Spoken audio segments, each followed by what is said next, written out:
Friends, welcome to Nishat smooth cooking. आज आपके साथ शेयर करेंगे सर्दियों की बेहद ख़ास सौगात पंजीरी की रेसिपी। इसे गोंद भी बोलते हैं। गोंद हमारे लिए बहुत ज़्यादा बेनिफिशियल है, इम्यूनिटी बूस्टर है, हार्ट स्ट्रोक से बचाता है और हड्डियों को मजबूत करता है। जॉइंट पेन, बैक पेन इसमें बहुत ज़्यादा फ़ायदेमंद होता है। एक बार सर्दियों में बनाकर ज़रूर खाएं, पूरे साल बहुत सारी प्रॉब्लम से दूर रहेंगे। और अगर मेरी रेसिपी आपको पसंद आती है तो चैनल को सब्सक्राइब करना बिल्कुल नहीं भूलिएगा और बेल आइकन ज़रूर प्रेस कर लीजिएगा। मेरी कोई भी रेसिपी की नोटिफिकेशंस आप तक सबसे पहले पहुंचेगी। तो चलिए स्टार्ट करते हैं इसकी रेसिपी। यहाँ एक कढ़ाई में हमने 1/4 कप देसी घी ऐड किया है।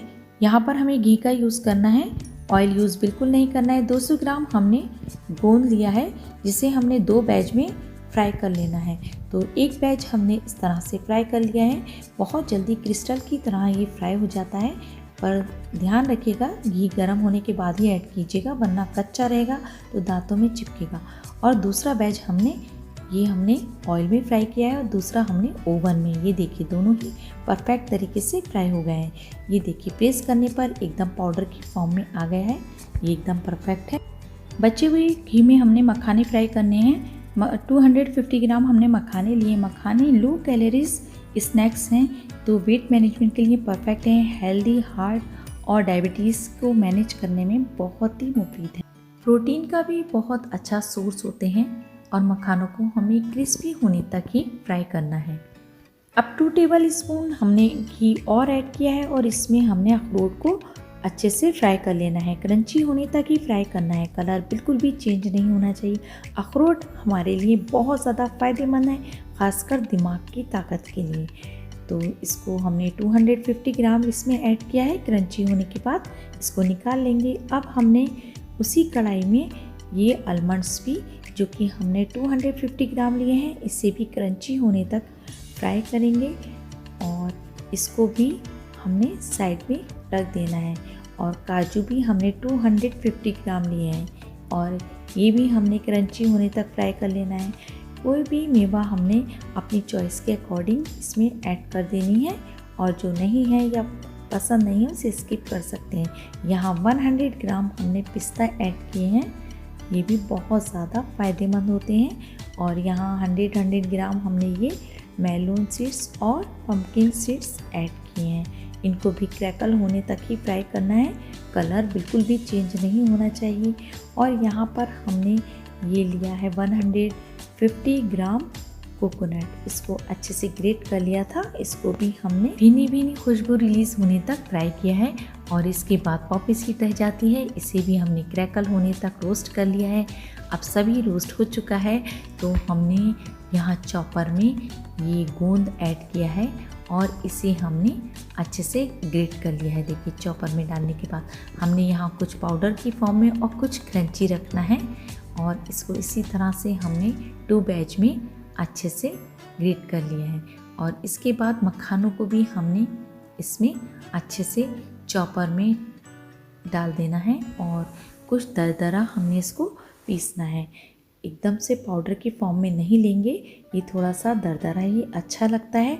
तो हमने यहाँ दरदरा इसको देखिए इस तरह से ग्रेट कर लिया है और ये सभी हमने एक बड़े प्लेट में इस तरह से डालते रहना है, ग्रेट करते जाएंगे और सभी एक बड़ी सी थाल में ऐड करते जाएंगे। तो यहाँ पर देखिए हमने अब सारे ये नट्स ऐड करने हैं। ये भी हमें 2 या 3 बैच में ग्रेट करने हैं, तो ये भी हमें दरदरा ही करना है। अगर बुज़ुर्गों के लिए करना है तो आप इसे पाउडर की फॉर्म में ग्रेट कर सकते हैं। ये देखिए ये दरदरा अच्छा लगता है तो हमने यहाँ थोड़ा दरदरा ही रखा है। तो ये नट्स भी हमने अच्छे से 2-3 बैच में ग्रेट कर लिए हैं और यहाँ पर हमने टोटल 250 ग्राम देसी घी यूज़ किया है, थोड़ा थोड़ा करके ज़रूरत के अकॉर्डिंग। तो यहाँ लास्ट में अब हम इसमें कोकोनट जो है वो ग्रेट कर लेंगे। इसको हमने पाउडर की फॉर्म में अच्छे से ग्रेट कर लिया है। ये मुंह में आता है तो उतना अच्छा नहीं लगता है। और यहाँ 250 ग्राम हमने किशमिश, जो कि हमने इसी ऐसे ही एज इट इज़ इसमें ऐड कर दी है। और अब पॉपी सीड खसखस भी डाल दी है और देखिए ड्राई फ्रूट्स की अपनी स्वीटनेस रहती है, तो हमने यहाँ पर मीठा कम ऐड किया है। 1 कप हमने यहाँ बूरा ऐड किया है। आप यहाँ जैगरी पाउडर या देसी खांड भी इसमें ऐड कर सकते हैं, जैसा नीड है आपको वैसा कर सकते हैं। यहाँ पर ये सौंठ है, इसका हमने ½ टीस्पून पाउडर भी ऐड किया है। और ये जायफल है, जायफल को हमने इसमें ग्रेट कर देना है, तो हाफ जायफल हमने ग्रेट किया है। पसंद नहीं है तो आप इसको स्किप भी कर सकते हैं। कुछ नट्स हमने गार्निश के लिए बचा कर रखे हुए थे।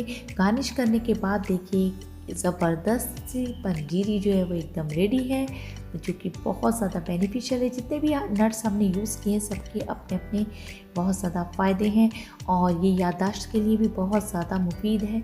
ये ब्लड सर्कुलेशन फास्ट करती है और याददाश्त को जो है वो स्ट्रॉन्ग करती है। तो आप इसको एंजॉय कीजिए। विंटर्स में इसकी शेल्फ लाइफ जो है वो बहुत ज़्यादा हो जाती है। फ्रिज के बाहर आप इसे 1.5 से 2 महीने रख सकते हैं, और फ्रिज में आप इसको 4 से 6 मंथ तक रख सकते हैं। और विंटर्स में आप इसको स्नैक्स की तरह यूज़ करिए। 3 से 4 टेबल स्पून आप इसको डेली ले सकते हैं, और आप इसको गिफ्ट भी कर सकते हैं। बनाकर एंजॉय कीजिए। मिलते हैं एक और रेसिपी के साथ। अल्लाह हाफिज़।